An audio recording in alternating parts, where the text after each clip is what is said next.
जय आदिवासी, जय जोहार। आज आम्ही आदिवासी सामाजिक संघटना मिळून भारत आदिवासी सेना व बिरसा फायटरच्या वतीने माननीय प्रांत साहेब यांना निवेदन दिले।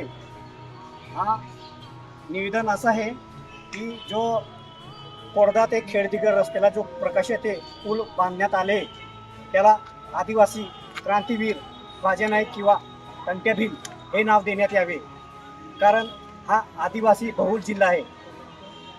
पूर्ण 70% आदिवासी आहे, म्हणून आम्ही ही मागणी केली शासनाला। तर शासनाने आमच्या सामाजिक आदिवासी जिल्हा असून याच्यावर विचार करून आदिवासी क्रांतीवीरच्या नाव देण्यात यावे ही आमची मागणी आहे।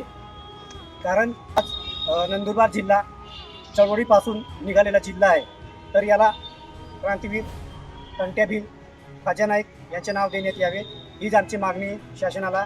लवकरात लवकर हे नाव देण्यात यावे। जोहार, जय आदिवासी।